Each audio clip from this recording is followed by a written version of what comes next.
नमस्कार। पॉलिटिक्स में आप सबों का स्वागत है। और आज हम पॉलिटिक्स में बात उस पार्टी की पॉलिटिक्स की करने जा रहे हैं जो पार्टी बिहार के सत्ता पे 20 वर्षों से काबिज है और 2025 फिर से नीतीश के स्लोगन के साथ। क्या वाकई में वो पार्टी जदयू 2025 फिर से नीतीश की स्थिति में है? एक बड़ा सवाल है। देखिए, चुनावी राजनीति का जो पहला चरण होता है नॉमिनेशन, टिकट वितरण के साथ नॉमिनेशन की प्रक्रिया, फिर प्रचार और उसके बाद फिर मतदान। तो पहले चरण में आप कह सकते हैं कि जदयू ने तमाम बिहार के तमाम पॉलिटिकल पार्टी को मात तो दे ही दिया है, इसमें कोई दो मत नहीं है। महागठबंधन के में सिर्फ फुटअव्वल चल ही रहा है। कांग्रेस और आरजेडी 10 जगहों पर आमने सामने है, मतलब, और साथ में महागठबंधन के सीपीआई भी, आरजेडी और भाकपा माले भी अब 1-2 जगह पर आमने सामने की स्थिति में आ चुका है। इन लोगों की पूरी सूची अभी तक जारी नहीं हुई है। मतलब कहीं न कहीं कुछ न कुछ चीज़ें हैं, हालात देख ही रहे हैं। कोई कुर्ता फाड़ रहा है, कोई बंडी उतार रहा है, कोई टिकट नहीं मिलने पर तरह तरह की बातें कर रहा है। मतलब कितना बवेला मचा हुआ है महागठबंधन में, आप देख ही रहे हैं। बीजेपी की बात करें तो उम्मीदवारों की सूची 101 जारी जरूर कर दी गई, लेकिन उस 101 की सूची में 57 से ऐसे अधिक कंस्टिट्यूएंसीज हैं जहां बीजेपी के अंदर ही बहुत बड़ा विरोध है। और उस विरोध को सॉर्ट आउट करने के लिए अमित शाह को 3 दिनों तक बिहार में कैंप करना पड़ा। अब आप समझ लीजिए कि कितना बड़ा विरोध है। वहीं जदयू 101 सीट पर चुनाव लड़ रही है और 101 सीटों के उम्मीदवारों की भी घोषणा कर दी। गोपाल मंडल, जय कुमार सिंह, अशोक सिंह और 2-3 और नेताओं को छोड़ दे तो किसी ने सार्वजनिक तौर पर टिकट को लेकर नाराजगी नहीं व्यक्त किया। फिर भी तीनों नेताओं ने, मतलब पूर्व विधायक, ये वर्तमान गोपाल मंडल हो, चाहे जय कुमार सिंह हो, चाहे अशोक सिंह हो रफीगंज वाले, तीनों ने नीतीश की आलोचना नहीं की है। तीनों ने नीतीश के पर आस्था व्यक्त किया कि नीतीश जैसा नेता दूजा कोई नहीं। हाँ, आसपास के लोगों पर उन्होंने उंगली जरूर उठाई है। वो दल जो 20 वर्षों से बिहार में सत्ता में है और उसके टिकट के लिए आप समझ सकते हैं कि हर सीट पर कहीं न कहीं 2-4-5 दावेदारी रही है। उसके बावजूद भी अगर हम बात करें तो गठबंधन के धर्म को देखते हुए जिस तरीके की सियासी बिसात जदयू ने बिछाई है, वो कह सकते हैं कि ये कोई बिहार के राजनीति का चाणक्य ही कर सकता है।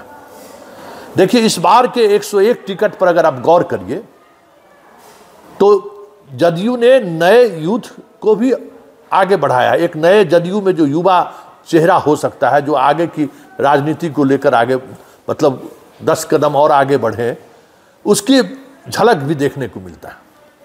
पढ़े लिखे एक अलग मिजाज के लोग भी राजनीति में आए, इसकी भी झलक दिखता है। और साधारण से साधारण परिवार के लोग भी चुनाव लड़ सकते हैं आज की तारीख में, उसका भी एक कॉकटेल दिखता है नीतीश कुमार के टिकट वितरण में। पर हर तरह के लोग, अगर डुमरांव में कुछ इस तरीके के लोगों को उन्होंने टिकट दे दी जो पार्टी का प्राथमिक सदस्य भी नहीं है, लेकिन पार्टी का यह तर्क कि हमें जीतना है तो इस तरीके के उम्मीदवारों को भी मैदान में उतारना जरूरी है।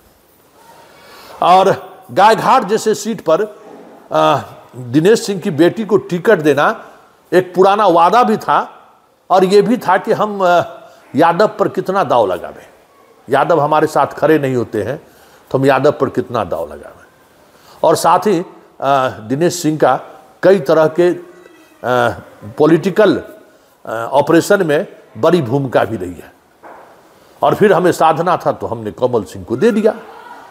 तो स्पष्ट लाइन है कि भाई ये राजनीति है, युद्ध का मैदान है, जहां लव एंड वार का जो होता है, ऑलवेज इज राइट।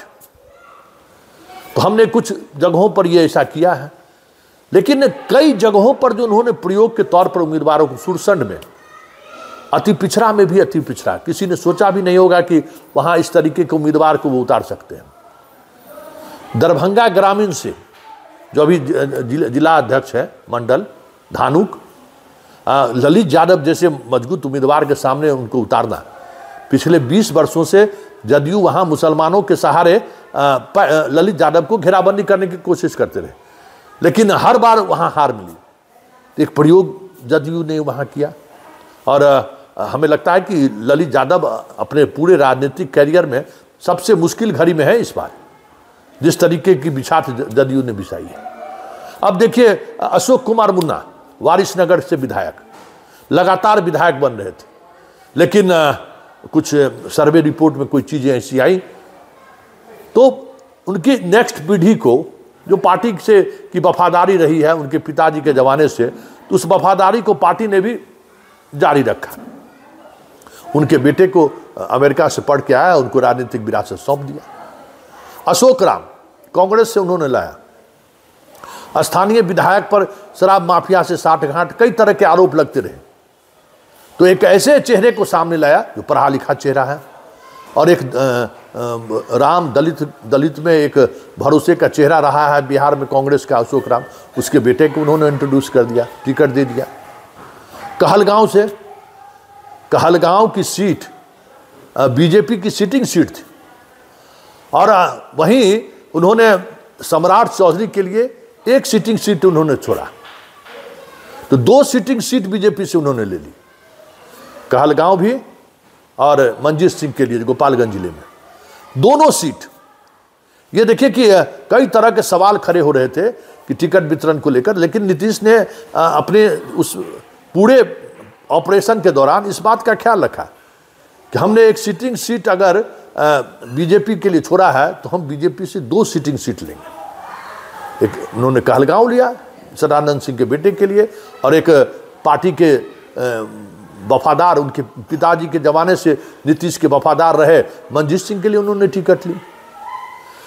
शिवहर में जिस तरीके से लगातार सर्वे आ रहे थे, उस सर्वे में कहीं न कहीं चेतन आनंद के लिए मुश्किल था फिर से चुनाव जीतना, तो चेतन आनंद को नवीनगर शिफ्ट किया गया, मतलब उस चेहरा को बनाए रखा उन्होंने, जबकि टिकट काट भी सकते थे, मां उनका सांसद है ही।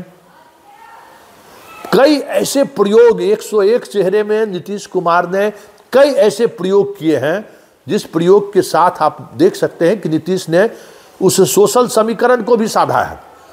कुशवाहा को टिकट सबसे ज्यादा उन्होंने दी, कुर्मी को भी टिकट उन्होंने दिया, अति पिछड़ा को भी उन्होंने सबसे, मतलब अगर अति पिछड़ा तो एक समूह है, सबसे ज्यादा उन्होंने टिकट दी। चंद्रवंशी, जहानाबाद कंस्टिट्यूंसी में चंद्रवंशी को उतारना, और अरुण कुमार को, पुराने उनके साथी हैं, उनके बेटे को घोसी से उतारना।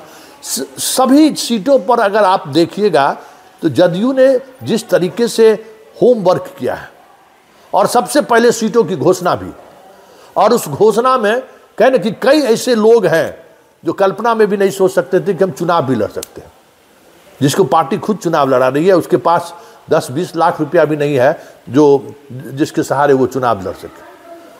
दरभंगा ग्रामीण हो गया, सुरसंड हो गया, कई ऐसी सीटें हैं जिन सीटों पर पार्टी के उम्मीदवार के पास इतनी आर्थिक ताकत नहीं है कि वो प्रचार अभियान भी कर सके। पार्टी ने उस पर रिस्क लिया है, पार्टी अपने तरीके से। तो आप कह सकते हैं कि बिहार की राजनीति में नीतीश ने टिकट बंटवारे में चाणक्य की भूमिका में तो जरूर खड़े दिखे। अब इसका रिजल्ट पर कितना प्रभाव पड़ेगा कहना मुश्किल है, लेकिन एक बात जो साफ झलक रहा है नीतीश के 101 उम्मीदवारों की सूची में, कि उन्होंने सिर्फ बिहार के सामाजिक ताना बानों को ही नहीं साधा है, उसने अपने उस समीकरण को भी मजबूती से सामने रखा है, जिस समीकरण के सहारे बिहार की राजनीति को पिछले 20 वर्षों से नीतीश के आसपास या फिर नीतीश चला आ रहा है। और उन्होंने ये भी कोशिश की पूरे टिकट वितरण में कि हम धनबली को टिकट जरूर दिए हैं, जीतने के लिए। लेकिन हम पार्टी के उन कार्यकर्ताओं को भी टिकट दिए हैं जिनके पास चुनाव लड़ने का खर्च तक नहीं है।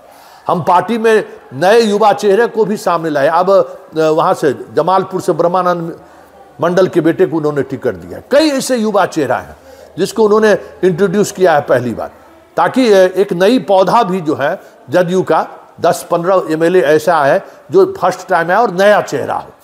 ये सारे प्रयोग नीतीश टिकट वितरण में उन्होंने किया है और यही वजह है कि तमाम political party, BJP, Amit Shah को 3 दिन कैंप करना पड़ा। 40 से अधिक बागी उम्मीदवारों को बिठाने की कोशिश की गई, कई तरह का आश्वासन उनको दिया गया।